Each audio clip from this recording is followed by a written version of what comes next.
मैं आपको मिलाता हूं ऐसे एक युवा से जिन्होंने अपना नाम India book of record, world book of record और एशिया बुक ऑफ रिकॉर्ड में दर्ज कराया है। जैसे कि हल्दी घाटी का युद्ध कब हुआ था, हाँ। तो उसको हम याद करने लग जाते हैं। अब जब याद करते हैं तो याद नहीं रहता लंबे टाइम तक। अगर उसमें कुछ क्रिएटिविटी जोड़ दोगे, राइट ब्रेन का यूज करोगे, इमेजिनेशन करोगे, विजुअलाइजेशन वाइल टेक्निक्स का यूज करोगे तो लंबे टाइम तक याद रहेगी।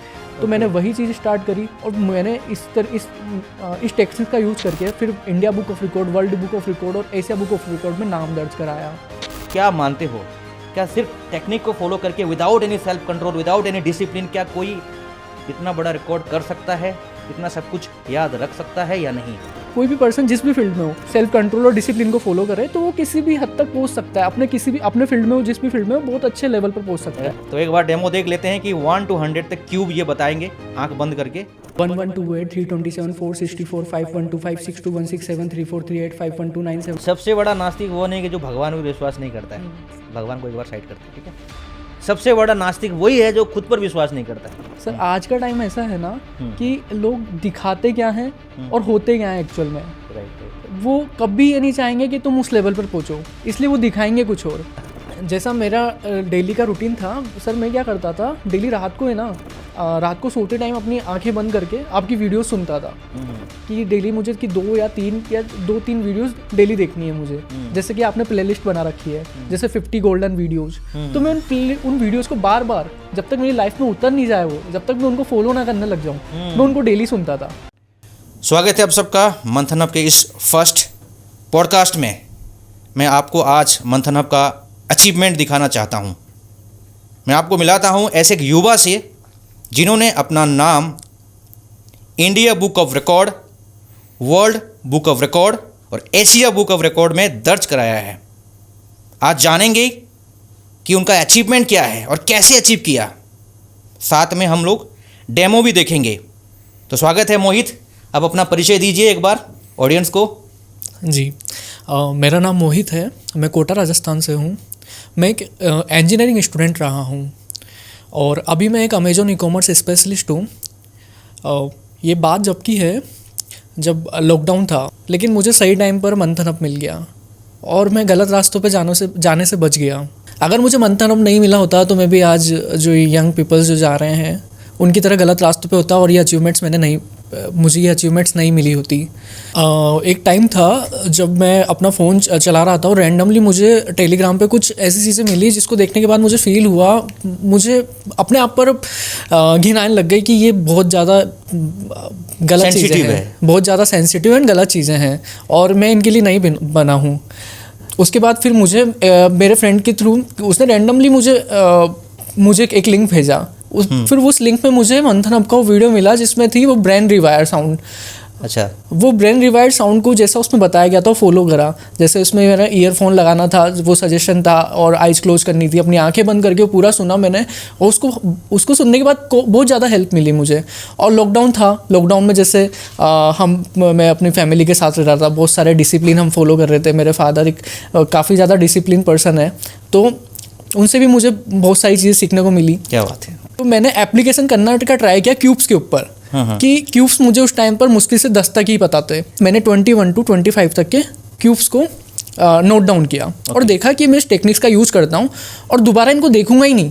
जैसे हम कहीं पर जाते हैं मूवी देखने, हम मूवी डेली थोड़ी देखते हैं, लेकिन आज के 10 साल पहले जो मूवी देखी हुई है हमने, हमें उसकी पूरी स्टोरी याद है। हम कुछ गाना सुनते हैं लेकिन हमें उसकी पूरी स्टोरी याद है, पूरा गाना याद है हमें मूवी एक बार देखने पे याद हो जाती है। तो मैंने कहा ये क्यूब तो मैंने देखा है, या कोई भी चीज़ जो मैं देखूँ उसको मैं ये टेक्निक्स बना रहा हूँ, इसके थ्रू हम याद रख सकते हैं लंबे टाइम तक या नहीं। तो मैंने डेली 25 क्यूब्स लिए और उनको देखना स्टार्ट किया। ऐसे करते करते मैंने 50 तक देखा एंड मैंने जो आज के 10 दिन पहले 21 to 25 तक का देखा तो वो मुझे आज भी याद है, जबकि मैंने उसे दोबारा देखा ही नहीं है। फिर भी वो मुझे याद रहा। मैंने कहा वाह, ये टेक्निक्स वर्क कर रही है। फिर उसके बाद मैंने उसको रैंडम नंबर्स हर जगह स्टार्ट किया उसका यूज़ करना, सिलेबस में, अपने सिलेबस में, किसी भी करंट अफेयर्स में, जीके में, हर हर चीज़ याद होती है उससे, क्योंकि जब हम हमारे राइट ब्रेन का यूज करते हैं, एक्चुअल में जो स्टूडेंट्स होते हैं वो क्या करते हैं, अपना लेफ्ट ब्रेन का यूज करते हैं जब वो पढ़ाई करते हैं। हाँ हाँ, उसको लेफ्ट हेमिस्फीयर बोलते हैं और राइट हेमिस्फीयर बोलते हैं। हाँ बताइए, बहुत अच्छी बात बता रहे हैं। हाँ। लेकिन जब हम राइट ब्रेन का यूज करने लग जाते हैं, जैसे हम किसी मूवी को देखते हैं तब हम राइट ब्रेन में जाती है वो, हम किसी सॉन्ग को सुनते हैं वो राइट ब्रेन में जाती है, जब हम कोई क्रिएटिविटी वाला वर्क करते हैं तो वो हमारे राइट ब्रेन में जाती है। ओके। और जब हम बुक्स लेकर बैठ जाते हैं तब हम याद करने लग जाते हैं उन्हें, जैसे कि हल्दी घाटी का युद्ध कब हुआ था। हाँ। तो उसको हम याद करने लग जाते हैं। अब जब याद करते हैं तो याद नहीं रहता लंबे टाइम तक। अगर उसमें कुछ क्रिएटिविटी जोड़ दोगे, राइट ब्रेन का यूज करने लोगे, इमेजिनेशन करोगे, विजुअलाइजेशन वाइल टेक्निक्स का यूज करोगे तो लंबे टाइम तक याद रहेगी। तो मैंने वही चीज़ स्टार्ट करी और मैंने इस टेक्निक्स का यूज करके फिर India book of record, world book of record और एशिया बुक ऑफ रिकॉर्ड में नाम दर्ज कराया। आज के टाइम पे हमारे देश में ना बहुत ऐसे स्पेशलिस्ट हैं जिनको मेमोरी थेरेपिस्ट भी बोलते हैं। उन सब का कहना है कि ये सब तो एक स्पेसिफिक टेक्निक है, हम प्रैक्टिस करेंगे तो इसको अचीव कर लेंगे। लेकिन मेरा कंसर्न क्या है कि जो हमारे ऑडियंस जिस तरीके से हमें देखते हैं, जैसे मैंने लोगों को कहा है कि लाइफ में सेल्फ कंट्रोल, डिसिप्लिन और साथ में ब्रह्मचर्य का भी बहुत आवश्यकता है। तो क्या मानते हो, क्या सिर्फ टेक्निक को फॉलो करके without any self control, without any discipline, क्या कोई इतना बड़ा रिकॉर्ड कर सकता है, इतना सब कुछ याद रख सकता है या नहीं? और अगर नहीं या हाँ, अगर हाँ तो फिर आप उसके रिलेटेड बताइए कि आपने कैसे आप कैसे देखते हो इस चीज़ को, सेल्फ कंट्रोल को, डिसिप्लिन को और सेलिब्रेसी को? सर हाँ बताइए। मुझे तो बिल्कुल नहीं लगता कि कोई पर्सन बिना सेल्फ कंट्रोल, बिना डिसिप्लिन और बिना ब्रह्मचर्य के ये काम कर सकता है। क्योंकि अगर मैं उस टाइम पर ये तीनों चीज़ें नहीं कर रहा होता, मैंने बताया जैसा डिसिप्लिन, मेरी फैमिली में डिसिप्लिन, मेरे फादर काफ़ी डिसिप्लिन है, तो टाइम पर उठना, टाइम पर मेरा लंच होना, टाइम पर डिनर होना, क्योंकि पापा खाना नहीं खाते थे जब तक मैं ना खाऊं, मतलब जब तक मैं रेडी ना हो जाऊं। तो लंच के टाइम पर हमारा ऐसा था लॉकडाउन के टाइम पर, क्योंकि पापा भी वहीं होते थे, तो इसलिए फिर मुझे भी जल्दी रेडी होना पड़ता था। एंड रेडी होने के बाद मैं सबसे पहले भागवत गीता पढ़ता था। भागवत गीता का डेली 1 से 2-3 पेज मेरे को पढ़ना होता था। तो वो काफ़ी सारी चीज़ें आती गई मेरी लाइफ में। तो यहाँ से मेरे को डिसिप्लिन मिला अपने फादर की वजह से और ये भागवत गीता की वजह से डिसिप्लिन मिला। सेल्फ कंट्रोल और ब्रह्मचर्य के लिए जो मैं फॉलो कर रहा था, उसके लिए मंथन अप की वीडियोस ने काफ़ी मेरे को सपोर्ट किया। वहाँ से बहुत सारी चीज़ें अच्छी होती गई। तो अगर ये चीज़ें मैं नहीं कर रहा होता तो मेरे अंदर आता नहीं कि यार ये वीडियो देखी मैंने और इनको चलो ऐसी कुछ अपनी टेक्निक्स बनाता हूँ। मैं कभी सोच भी नहीं सकता था उस लेवल पर। इवन ऐसा नहीं है कि अगर आप इन टेक्निक्स को फॉलो करके, मैं ये नहीं कहना चाह रहा कि आप भी चलो वर्ल्ड रिकॉर्ड बन जाओ या फिर मेमोराइजेशन के एक ट्रेनर बन जाओ, मैं ये नहीं कहना चाह रहा। बट अगर आप जिस भी फील्ड में हो, कोई भी पर्सन जिस भी फील्ड में हो, वो अगर ब्रह्मचर्य, सेल्फ डिसिप्लिन, सेल्फ कंट्रोल और डिसिप्लिन को फॉलो करे तो वो किसी भी हद तक पहुंच सकता है। अपने फील्ड में हो, जिस भी फील्ड में हो, बहुत अच्छे लेवल पर पहुंच सकता है। जैसे जिसको खूब सारा पैसे कमाने हैं, ठीक है, उसको रिचेस्ट पर्सन बनना है। कई लोग बोलते हैं कि कई सारे रिचेस्ट पर्सन ऐसे ही, मतलब विदाउट एनी कंट्रोल ऐसे ही जीते रहते हैं केयरलेसली, और पैसे भी बहुत कमाते हैं। तो हाउ दैट इज़ पॉसिबल? मुझे नहीं लगता ऐसा, क्योंकि वो जो दिखता है ना, कुछ लाइफ में उस लेवल तक पहुंचने के लिए ज़रूर तपस्या तो लगेगी, मेहनत तो लगेगी, हाँ, स्ट्रैटेजी तो लगेगी। हाँ बताइए सर। आज का टाइम ऐसा है ना कि लोग दिखाते क्या हैं और होते क्या हैं एक्चुअल में। राइट। वो कभी ये नहीं चाहेंगे कि तुम उस लेवल पर पहुंचो, इसलिए वो दिखाएंगे कुछ और। अच्छा, सही बात है। ओके, तो अभी तो हम एक डेमो भी करेंगे, जो भी कुछ आपने अचीव किया है उसके रिलेटेड एक डेमो भी दिखा देंगे सबको। जो भी आप प्रैक्टिस कर रहे हो ना, इसके लिए बहुत ज़्यादा फोकस चाहिए ना? हाँ जी सर। तो फोकस को बढ़ाने के लिए आपने क्या किया? सर जैसा मैंने बताया, उस टाइम पर लॉकडाउन भी चल रहा, तो मैं इवनिंग टाइम पर मेडिटेशन करता था डेली। मेडिटेशन में क्या करते थे? मेडिटेशन में ओम नाम का जप करता था, वो करता था। एंड फिर उसके अलावा मंथन अप के काफ़ी सारे जैसे कुछ वेबिनार्स होते थे, ब्रेन रिवायर्स, उनको सुनता था। एंड जैसे कि कुछ टाइम पर जैसे महाशिवरात्रि हो गई और शरद सेशंस वगैरह सेशंस होते थे, जैसे जिसमें 4 o'clock पर उठना है हमें सुबह हाँ 4:30 जी। बजे, हाँ। तो मंथन हब की चीज वजह से मुझे ये सारी चीज़ों को पता लगा कि तुलसी पूजन दिवस क्या होता है, और जो महाशिवरात्रि पर का जो पर्व है उसको किस तरीके से हम मतलब किस तरीके से हम प्यासे रहकर भूखे प्यासे रहकर उसको निर्जल वास करके एक बहुत अच्छी पॉजिटिव एनर्जी ले सकते हैं अपने अंदर। जब वो चीज़ें करी, उनके इनफाइनाइट बेनिफिट्स मिले, उनको मैं शब्दों में तो बयान नहीं कर सकता कि वो कितने ज़्यादा बेनिफिट्स हैं उनके, और किस तरीके से एक तरीके से भगवान से मिलना ही हो जाता है वो। अच्छा। जो अगर पूरी नाइट मतलब इसका मतलब कहना है कि आपकी लाइफ में फोकस को बढ़ाने के लिए ये जो भी स्पिरिचुअलिटी का इन्फ्लुएंस है, जैसे कि कोई स्पिरिचुअल स्पेसिफिक डे होता है, जैसे आप बता रहे हैं महाशिवरात्रि या जो भी चीज़ें सेलिब्रेट करते हैं, चलो हम लोग तो ऐसा सेलिब्रेट नहीं करते हैं, अपन अपने मंथन हब में एक डेडिकेटेड सेशन करते हैं ताकि क्या ना वो टाइम जो है ना अच्छे से स्पेंड हो जाए, यूटिलाइज हो जाए और उसका पॉजिटिव इम्पैक्ट हमारे लाइफ में पड़े। तो आपका कहना है कि आपने वो सब किया तो आपको काफ़ी अपने माइंड को फोकस करने में भी इजी हुआ, और जो जिस दिशा की ओर पहले माइंड जा रहा था अभी अपने सही ट्रैक पर आ गया, ऐसा मानना है ना आपका? हाँ जी सर। ओके। मैंने एक तरीके से मंथन हब को गुरु ही मान लिया था अपना। देखो आपका जो अचीवमेंट है ना, ये कोई नॉर्मल अचीवमेंट नहीं है। आपकी तरह हमारे देश में बहुत कम लोग हैं, बहुत रेयर होते हैं जो जिनके पास ऐसी स्किल होती है। और देखो स्किल तो और लोगों के पास भी मिल जाएगी, पर वर्ल्ड रिकॉर्ड करना, इंडिया रिकॉर्ड करना, एशिया में रिकॉर्ड करना, ये कोई नॉर्मल बात नहीं है। कई लोग बोलेंगे कि भैया मैं तो बैंक की तैयारी कर रहा हूँ, मैं रेलवे की तैयारी कर रहा हूँ, मैं यूपीएससी की तैयारी कर रहा हूँ, मैं एसएससी की तैयारी कर रहा हूँ, मैं भी तो ऐसे याद रखता हूँ, मुझे भी सब कुछ याद है। वो ठीक है अपनी जगह, पर आपने जो रिकॉर्ड किया है ना मेमोरी में, जो हम डेमो देखेंगे, उसके लिए नेक्स्ट लेवल का फोकस चाहिए, डिसिप्लिन चाहिए और बहुत आत्मबल चाहिए। ठीक है, वो चीज़ है। तो हम एक बार डेमो देख लेते हैं। तैयार हैं आप डेमो के लिए? हाँ जी सर। ठीक है, तो सबसे पहले तो आपने कितने मिनट में आपने क्यूब 1 to 100 तक बोला था? 2 मिनट 15 सेकेंड। तो उससे आपका रिकॉर्ड हो गया ना, वर्ल्ड रिकॉर्ड हो गया जो भी। तो अभी एक बार डेमो देख लेते हैं और ऑडियंस भी देख लेंगे, ठीक है ना। तो एक बार डेमो देख लेते हैं कि 1 to 100 तक क्यूब ये बताएंगे आंख बंद करके।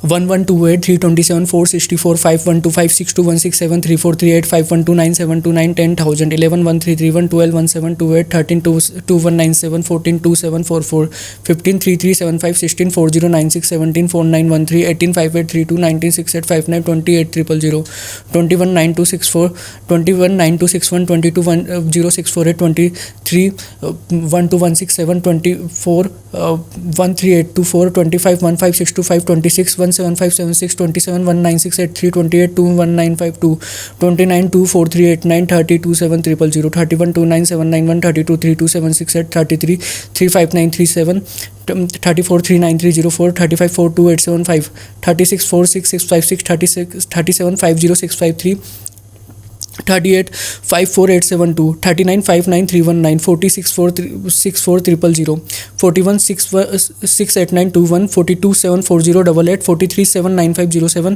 44 85184 45 91125 46 97336 47 103823 48 11059 49 117649 51 25 000 51 132651 52 140608 53 148877 54 1157464 55 166375 56 175616 57 185193 58 195112 59 205379 60 216 000 61 226 981 62 226 328 63 250047 64 260 144 65 274 625 66 287 496 67 300 763 68 314 432 69 328 509 70 343 000 71 3579 11 72 3732 48 73 389017 74 405224 75 421875 76 438976 77 456533 78 474552 79 493039 80 512 000 81 531441 82 551368 83 571787 84592704, 85614125, 8666360656, 87658503, 88681472, 89704969, 972900, 91 753571, 92 778688, 93 804357, 94 830584, 95 857375, 96 884736, 97 912673, 98 941192, 99 970299, 100 1000000। क्या बात है, इतना 1 to 100 तक क्यूब को याद रखना, चलो याद रखना तो पॉसिबल नहीं है, पर एक कुछ ना कुछ आपने स्पेसिफिक टेक्निक से ही इसको आपने याद रखा होगा। पर जो भी कुछ बोला उन्होंने सही बोला या नहीं बोला आप लोग बताना, कितने टाइम में बोला वो भी बता देना मुझे, ठीक है। तो क्या वो टेक्निक है, कुछ स्पेसिफिक टेक्निक है इसको याद रखने की। अभी तो चलो दूसरा डेमो भी है, उसके बाद मैं पूछता हूँ आपको, ठीक है। मैं आपको 1 से लेकर के 25 तक रैंडम नंबर्स बोलूँगा। जी सर। आपको याद रखना है, और जैसे कि मैं बीच में कोई भी एक रैंडम नंबर उठाऊंगा, आपको करेक्ट बताना है कि 100 नंबर में कौन सा नंबर बोला था, ठीक है। तो ऑडियंस आप लोग भी नोट कर लेना, 1 से लेकर के 25 तक मैं कुछ नंबर्स बता रहा हूँ, ठीक है, मोहित को। ओके मोहित, रेडी हो जाओ, ठीक है।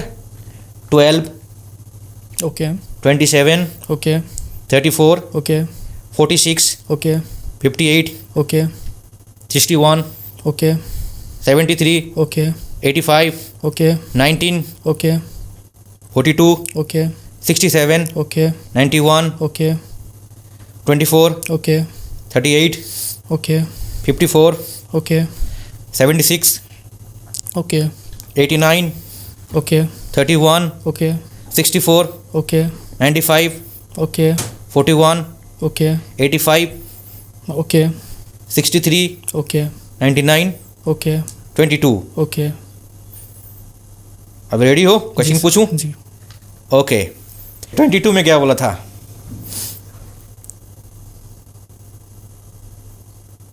85। बिल्कुल सही। 6 में? 61। 11 में?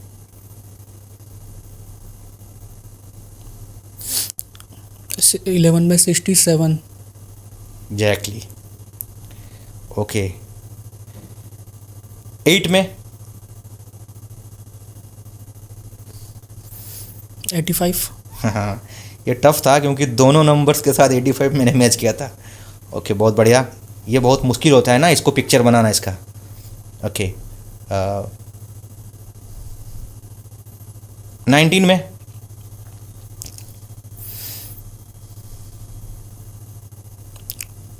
31। ये गलत हो गया। 19 पर? 19 की बात कर रहा हूँ जी, 19 पर है सर। 64। मैंने बताया नहीं था। चलो ठीक है, आपने सही जवाब दे दिया। एक लास्ट मैं आपको पूछ रहा हूँ।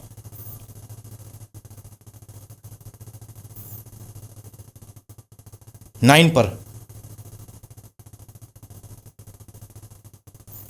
19। या 19। मैं जानबूझ के कंफ्यूज कर रहा हूँ आपको। चलो ठीक है, आपने बहुत सही जवाब दिया। बहुत सही नहीं, सब कुछ सही जवाब दिया आपने। बीच में थोड़ा सा ये रुक गया, उसका कन्फ्यूजन हुआ हो, लेकिन सब कुछ बराबर आंसर था। तो ठीक है, अभी मैं आपको नेक्स्ट क्वेश्चन पूछने वाला हूँ, जो है आपने बताया था कि कोई भी ईयर का डेट बता दूँ आपको, तो आप उसका डे बता दो। जी सर। राइट? जी। रेडी हो जाओ। हैं 5 नवंबर 1980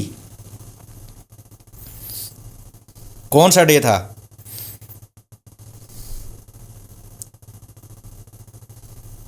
वेडनेसडे। बढ़िया। 8 जनवरी 1967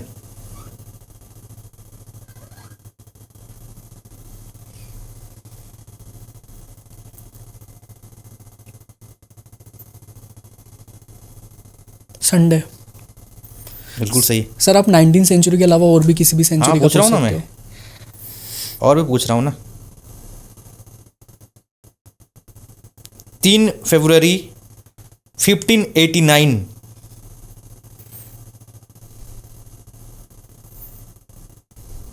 फ्राइडे।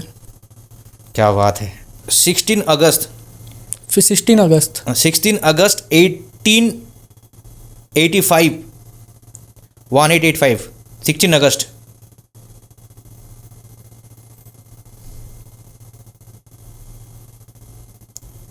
सिक्सटीन अगस्त संडे। या 17 जून 1745, 1745, 17 जून 1745।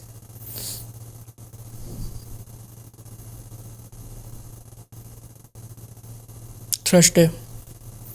बिल्कुल सही जवाब, गजब। तो ऑडियंस चेक कर सकते हो आप लोग। तो अभी मुझे ये जानना है, बाकी ऑब्वियसली हमारे ऑडियंस भी जानना चाहेंगे कि कैसे, मतलब ये सब चीज़ों का क्या टेक्निक है।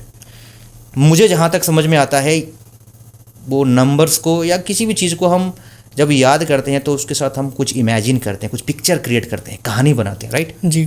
ठीक है ना। तो थोड़ा सा आप टिप्स दे दो। आप, मुझे मालूम है कि आप पूरा बताओगे नहीं, लेकिन थोड़ा सा भी अगर आप बता दोगे ना, उसके हिसाब से लोगों को आइडिया हो जाएगा, ताकि वो भी सीख सकें।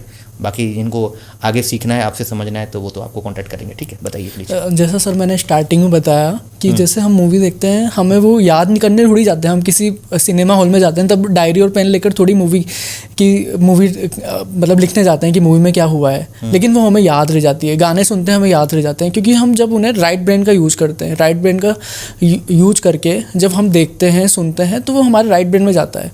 लेट सपोज हमारे घर, स्कूल, कोचिंग्स, जहाँ भी हम डेली जाते हैं, ऑफिस, हमें वहाँ का रास्ता याद हो जाता है एक बार देखने के बाद ही। हम डेली उसे थोड़ी याद करते हैं कि यहाँ से हमें लेफ्ट लेना था, यहाँ से राइट लेना था। हमें वो एक बार देखते हैं, फिर याद हो जाता है, वो हमारे राइट ब्रेन में चल जाता है। उसी तरीके से जब हम चीज़ों को देखते हैं, जब हम इन चीज़ों को कुछ एसोसिएशन मेथड यूज करते हैं, मेमोरी पैलेस मेथड यूज करते हैं, तो ये चीज़ें हमारे राइट ब्रेन में चली जाती है। जब हम हमारे सिलेबस में funny thinking, comedy images use करके इनको लिंक करते जाते हैं, तो वो हमारे राइट ब्रेन में बहुत लंबे टाइम तक चली जाती है। अभी जैसे आपने मुझे 25 रैंडम नंबर्स दिए, ये मेरे ऊपर डिपेंड है कि मुझे इसको कितने लंबे टाइम तक अपने माइंड में रखना है। अगर आप बोलो कि मोहित, इसको तुम्हें आज के 5 साल बाद तक भी रखना है, तो मैं इसको 5 साल बाद तक भी रख सकता हूँ। आप बोलो इसे भूल जाना है, तो मैं कल भी नहीं होने चाहिए, तो मैं ट्राई करूँगा कि ये मैं भूल जाऊँ, कोशिश करूँगा मैं उसके लिए। अच्छा, कोशिश भी करोगे? कोशिश करूंगा कि भूल जाऊं, मैं याद नहीं रखूंगा। अगर मैं 10 साल तक याद रखना चाहता हूं तो उसके 10 को उसके साथ लॉक करना पड़ता है। हाँ, मुझे लॉक करना पड़ेगा उसको, वरना उसके अभी आप इन नंबर को मुझे भूलना है तो मुझे कोशिश करनी पड़ेगी, इनको भुलाना पड़ेगा। मैं चीज़ों को ज़्यादा नहीं देखता अब। जैसे अगर मुझे आपका नंबर, मैं देखूंगा नहीं उसे, वरना वो मुझे मेरे माइंड में छप जाएगा वो। इसकी बेनिफिट क्या है नॉर्मल लोगों के लिए, सबके लिए बेनिफिट्स क्या है? स्टूडेंट्स के लिए बेनिफिट ये है कि वो पढ़ेंगे तो उन्हें याद रहेगा लंबे टाइम तक, कुछ भी याद रहेगा। हाँ। और बहुत सारे आज के टाइम पर जैसे कि मदर्स होती है, पेरेंट्स होते हैं, वो लोग भी भूल जाते हैं चीज़ों को। कहीं पर जैसे लॉकर की चाबी कहाँ रखी थी, भूल जाते हैं, कार की चाबी कहाँ रखी थी, भूल जाते हैं, तो लंबे टाइम तक याद रहे उन्हें चीज़ें। तो ये बेनिफिट्स पढ़ाई के लिए बहुत, पढ़ाई के लिए तो सर है ही सही बेनिफिट। और सर जब मैंने ये टेक्निक्स बनाई थी, जैसे मैंने बताया, मैं उस टाइम पे ये तीनों चीज़ें फॉलो कर रहा था, ब्रह्मचर्य को भी, सेल्फ कंट्रोल और डिसिप्लिन, ये सारी तीनों चीज़ें थी मेरे पास। तो जब ये चीज़ें मैं फॉलो कर रहा था, तो मुझे ये टेक्निक्स बनाई मैंने। अब मैंने ये टेक्निक्स बनाई ये देखने के लिए कि जो मैं टेक्निक्स का सोच रहा हूँ, इसको मैंने ये जो क्यूब्स मेमोराइज किए हैं, ये एक एग्जांपल सेट किया मैंने कि इन चीज़ों को, जो टेक्निक्स के थ्रू अपन किसी चीज़ को याद कर सकते हैं या नहीं। फिर मेरे वो क्यूब्स पर सक्सेसफुली वो क्लियर हो गई। फिर उसके बाद मैंने रैंडम नंबर से याद किया, रैंडम नंबर्स को देखने लगा, तो रैंडम नंबर्स मेरे माइंड में फिट हो गए। फिर उसके बाद मैंने कैलेंडर्स पर भी वो टेक्निक्स यूज करी, एंड मेरे को 10,000 ईयर्स का कैलेंडर आज पता है। आप किसी भी ईयर का डेट पूछ सकते हो, मैं डे बता दूंगा उसका। तो आपने एक टेक्निक डेवलप की है, इस टेक्निक से हम किसी भी चीज़ को, चाहे नंबर्स हो, कहानी हो, सिलेबस हो, पढ़ाई हो, हिस्ट्री हो, एनीथिंग वी कैन मेमोराइज। जी। हिस्ट्री की कोई भी डेट्स, कोई भी वर्ड्स, हमारे आर्टिकल्स, अविदेशन, IPC, कुछ भी मेमोराइज कर सकते हो, GK का कोई भी पार्ट। तो आप सिखाते हैं? जी सर। ओके, तो आपका मैं इंस्टाग्राम ID में दे दूंगा सबको, जी, ठीक है, पब्लिक को, ताकि वो आपको कांटेक्ट करें। अगर किसी को अगर स्पेसिफिक ट्रेनिंग चाहिए तो वो आपसे ट्रेनिंग ले पाएंगे। जिसको कुछ करना होता है ना, कि मुझे लाइफ में कुछ करना है, वो कर ही लेगा। वो किसी भी तरीके से कोई ना कोई पॉसिबिलिटी ढूंढ ही लेगा। अब जैसे 3 चीज़ें चाहिए होती है, self love, self faith and self mercy. हाँ, तो खुद से प्यार करो एंड खुद पर विश्वास रखो और खुद पर दया करो, क्योंकि दया करने कोई और नहीं आएगा। ये तीनों चीज़ें अपनी लाइफ में जब उतार लोगे ना, तो बहुत आगे चले जाओगे। नहीं, बहुत सारे लोग, इसलिए मैंने ये SSS वाला मैंने खुद ही इसको लोगों के सामने प्रेरित किया है, आपने भी सुना है इसको। देखो मेरे पास मिलियंस लोग आते हैं, बोलते हैं help me help me help me. ये जो माइंडसेट है ना, वीक माइंडसेट है, ठीक है। हेल्प मी, इनिशियली आपको कोई हेल्प कर देगा, इनिशियली कोई आपको गाइड कर देगा, लेकिन आपकी उंगली पकड़ के कोई नहीं चलेगा। जी सर, आपके घर में आकर के कोई आपको बोलेगा नहीं कि तू उठ जा, बैठ जा। Nobody is there to help you in this way. तो थिंग इज़ दैट कि सबसे पहली बात है कि अगर रियली में अगर आपको खुद से प्यार है ना, तो आप अपने आप को बचाने के लिए, एडिक्शन से रिकवर करने के लिए, अपने आप को ट्रांसफॉर्म करने के लिए, anyway, by hook and crook आप सुबह उठोगे। अगर आपको खुद से प्यार नहीं है तो मरोगे, मरे हुए ऑलरेडी, मतलब you are dead already. Second thing is that self faith. Swami Vivekananda ने कहा है ना जी, क्या कहा है, इस दुनिया में सबसे बड़ा नास्तिक वो नहीं कि जो भगवान पर विश्वास नहीं करता है। भगवान को एक बार साइड करते हैं, ठीक है। सबसे बड़ा नास्तिक वही है जो खुद पर विश्वास नहीं करता है। ये बहुत ही स्ट्रांग लाइन है, ठीक है। तो सेकंड में आ गया सेल्फ फेथ, और थर्ड में आता है सेल्फ मर्सी, जो मैंने स्टार्टिंग में बोला। स्वयं पर स्वयं को दया करनी पड़ेगी, कोई दया करने नहीं आएगा। मैं अगर अपनी बात करूं तो रियली में हाँ, हो सकता है कि हम लोग कुछ प्रेयर करते हैं, कुछ स्पिरिचुअल प्रैक्टिस करते हैं तो हमें हेल्प मिलेगी जरूर। जैसे कि आप बता रहे हो ना कि मैंने भी स्पिरिचुअल प्रैक्टिस किया, मेडिटेशन किया, या कोई भी पर्टिकुलर स्पिरिचुअल डे में आपने जो भी कुछ प्रैक्टिस किया उसकी वजह से आपको बहुत फ़ायदा हुआ। फ़ायदा तो मिलेगा 100%, इसका फ़ायदा है। जो भी आज के टाइम पे मंत्र चैंटिंग करो, पर एक चीज़ है, जब आपको फ़ायदा मिल रहा है वो एक जस्ट उसको एक एक्सपीरियंस की तरह देखो, उसको भूलो मत, अनुभव की तरह देखो। जो मैं सबको कहता रहता हूँ, आपको भी कह रहा हूँ, अगर आप उस अनुभव को इग्नोर करते हो, ऐसे सोचते हो कि ये तो ठीक है यार, ऐसे एक माइंड का एक कल्पना थी, एक इमेजिनेशन था, ये तो कुछ नहीं, तो बस ख़त्म, वहीं से दुर्गति स्टार्ट हो जाएगी। अगर आपने अपने एक्सपीरियंस को नोट कर लिया और अपने ऊपर दया करी, हाँ ये मेरा एक्सपीरियंस रहा है, बस मुझे इससे आगे निकलना है, बस। ये ट्रिपल एस सिस्टम बहुत पावरफुल है। एक और सिस्टम भी मैंने बताया था, पता है आपको? ट्रिपल आर, मालूम है क्या ट्रिपल आर वाला? रिसेट। सबसे पहले आएगा रिसेट। रिसेट में आएगा आप अपने जो भी बैड हैबिट्स है उसको आइडेंटिफाई करो, अपने मिस्टेक्स को आइडेंटिफाई करो, उसको रिसेट करने के लिए तैयार करो। उसके बाद आएगा रिवेयर, यानी कि आप एक सिस्टम को फॉलो करो, उस सिस्टम को बिल्ड करो और अपने दिमाग को रिवेयर करो। सिस्टम क्या है जो हम यूज करते हैं? विजुअलाइजेशन, अफर्मेशन और मंत्र हीलिंग वगैरह, और जो भी हमारा लाइफस्टाइल है उसको ठीक करते हैं। थर्ड में आ जाएगा राइज, यानी कि आपको ये नहीं सोचना है कि भैया मैं तो रिकवर कर रहा हूँ, my recovery is my lifestyle only. ऐसा नहीं कि बस मैं रिकवर कर रहा हूँ। अरे अगर आपका फोकस केवल आपके प्रॉब्लम पर है, आपकी रिकवरी पे है, तो फिर तो कभी ना कभी फिर गिरोगे आप। आपका फोकस आपके सॉल्यूशन, ठीक है, सॉल्यूशन से आगे क्या है? ट्रांसफॉर्मेशन। अगर आप ट्रांसफॉर्मेशन की तरफ जाओगे ना तो सब कुछ उसमें कवर हो जाएगा। प्रॉब्लम की सॉल्यूशन भी हो जाएगी, उसका सॉल्यूशन के साथ साथ रिकवरी के साथ साथ ट्रांसफॉर्मेशन नेक्स्ट लेवल की चीज़ है। तो ये मैं triple R and triple S system बताता हूँ। जैसा मेरा डेली का रूटीन था सर, मैं क्या करता था, डेली रात को है ना, रात को सोते टाइम अपनी आंखें बंद करके आपकी वीडियोस सुनता था कि डेली मुझे कि दो तीन वीडियोस डेली देखनी है मुझे। जैसे कि आपने प्लेलिस्ट बना रखी है, जैसे 50 गोल्डन वीडियोस, तो मैं उन वीडियोस को बार बार, जब तक मेरी लाइफ में उतर नहीं जाए वो, जब तक मैं उनको फॉलो ना करने लग जाऊँ, मैं उनको डेली सुनता था। ठीक है, तो ऐसे दो तीन डेली वीडियोस देखता था। ऐसा वेट नहीं करता था कि सर नई वीडियोस कब डालेंगे। नई वीडियो से क्या होगा, सर ने ऑलरेडी इतने वीडियोस डाल रखे थे, उस टाइम पे 200 वीडियोस थे और वो बहुत कुछ थे। और इन सब चीज़ों से उस टाइम पे, हाँ जी, 21-22 में 200 था, अभी तो 900-950 कुछ हो गया है। हाँ बताओ। तो वो वीडियोस ही बहुत इनफ थे। आज 900 वीडियोस हो गए, तो आज के टाइम पर तो उनके लिए एक सोने का खजाना सामान, इतनी सारी चीज़ें उनमें कि जो भी कुछ आपको एक्सपीरियंस हो रहा है, जो भी कुछ आपको बेनिफिट्स हो रहे हैं ना, खाली बेनिफिट्स को दबा के रखोगे ना, बस हाँ हो रहे हैं बस। अपने लिए अगर दबा दोगे ना तो दबे रह जाएंगे। लेकिन कुछ प्रोडक्टिव चीज़ जैसे आप कर रहे हो, वैसे अगर हर कोई करने लग जाए, जैसे कि आपका तो उसमें प्रेफरेंस है, आपका वो एक पैसन है मेमोरी में काम करना, वैसे हर किसी का अपना अपना एक पैसन होता है। ठीक है, अपने पैशन पे काम करोगे तो वही एनर्जी जो है ना यहाँ पर जो है वो स्टैग्नेंट होकर के रह जाती है ना, वो एनर्जी वहाँ कन्वर्ट हो जाएगी। जी जी बिल्कुल सर, आप सही बोल रहे हो। जैसे कि आज के टाइम पर क्या होता है ना, यंग लोग क्या करते हैं, जैसे कि जो हमारी एनर्जी है उसको गलत जगह पे लगा देते हैं, तो गलत चीज़ें जैसे एनर्जी को पोर्नोग्राफी देखने में लगा दिया, जी, सब जी। बोले उस तरह वो एनर्जी चली गई, ठीक है, ख़त्म।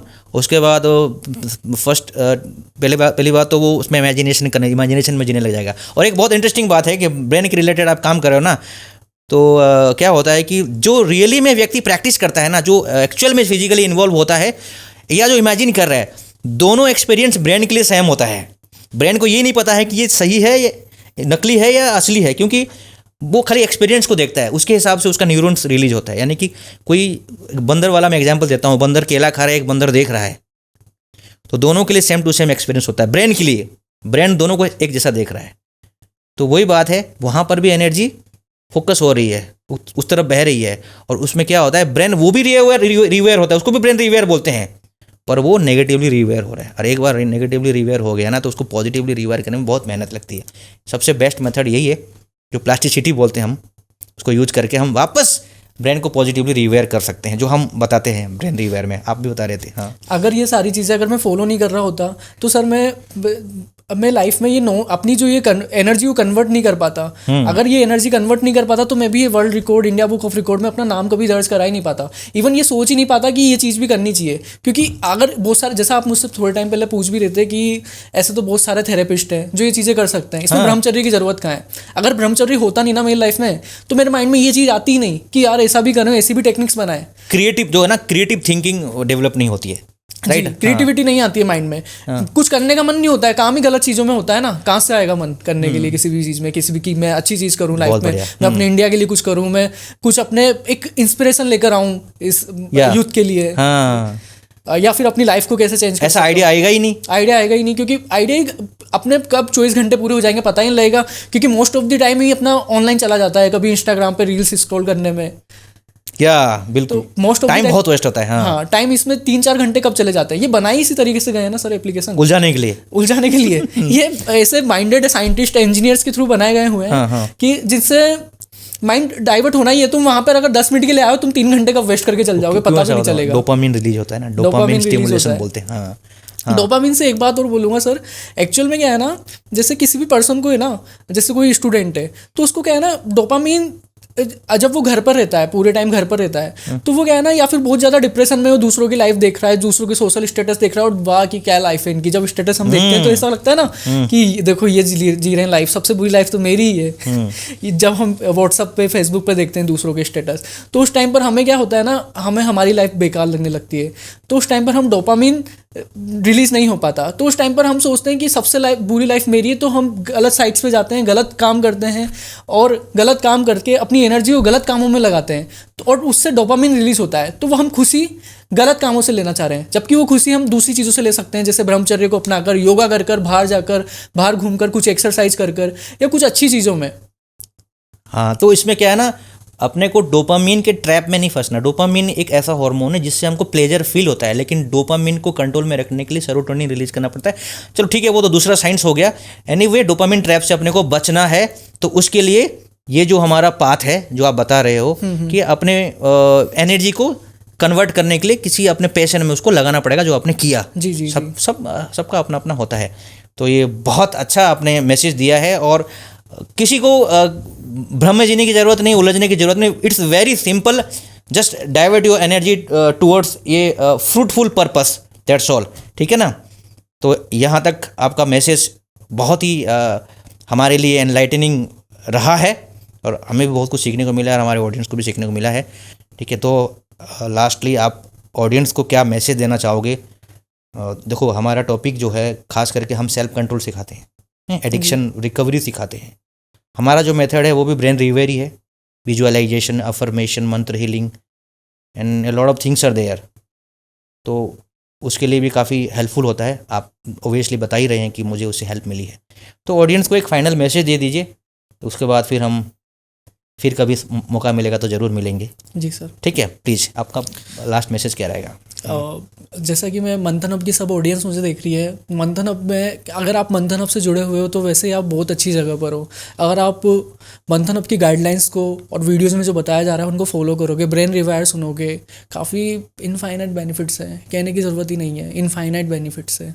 और अगर आप वीडियोस के अलावा भागवत गीता को अपने लाइफ में डेली पढ़ना स्टार्ट करोगे, डेली फॉलो करोगे, कोई लिमिट्स ही नहीं है। भगवत गीता से आपको क्या सीखने को मिला, एक ऐसा लेसन? हाँ बताइए। भगवत गीता से सर मुझे बहुत सारी चीज़ें, बहुत अच्छी अच्छी चीज़ें सीखने को मिली। लेकिन एक ऐसी चीज़, किस चीज़ को आप सबसे ज़्यादा आपके लिए मेमोरेबल है और आप समझते हो कि ये मेरे लिए बहुत खास चीज़ है? बस एक बात बता दीजिए लास्ट। हाँ। सबसे ज़्यादा मेमोरेबल मेरे लिए है कर्म करो फल की चिंता मत करो। और जो भी कर्म करो एकदम तन मन एकदम डूब करके करो, राइट? हाँ जी सर। और साथ में सेल्फ कंट्रोल भी चाहिए। जी सर। अगर अर्जुन का फोकस कैसा था? हाँ वैसा ही है ना? हाँ जी बिल्कुल, अर्जुन के फोकस की तरफ बिल्कुल वैसा फोकस चाहिए। ओके, आपको बहुत बहुत धन्यवाद, आपने अपना समय दिया, और मैं आशा करता हूँ कि हमारे सभी ऑडियंस को भी बहुत कुछ आपसे सीखने को मिला, इंस्पिरेशन मिला है। तो everything is possible through self control, discipline and ब्रह्मचर्य। ओके, हमारा मकसद ये नहीं है कि हम सबको एकदम ब्रह्मचारी बना रहे हैं। हम चाहते हैं कि स्पेसिफिक टाइम तक, कम से कम जिस टाइम पे ऑलरेडी नेचर हमको उस तरीके से अलाइन कर चुकी है, हमें तैयार कर चुकी है, हेल्प कर रही है, तो हमें अपने माइंड पावर को कहीं गलत चीज़ में नहीं लगाना चाहिए और एक प्रोडक्टिव चीज़ पर लगाना चाहिए। आपने लगाया है, आप एक एग्जाम्पल हो, और मैं सभी ऑडियंस को कह रहा हूँ फाइनली कि आप लोग भी यहाँ तक पहुँच सकते हो, जीरो से हीरो बन सकते हो, इसमें कुछ आश्चर्य वाली बात नहीं है। और आप लोग कमेंट में बताना कि कौन क्या करना चाहता है और कौन क्या कर रहा है और कौन क्या सीख रहा है इस चीज़ से, हमें भी पढ़ने को मिलेगा। ऑल द बेस्ट, शुभकामनाएं।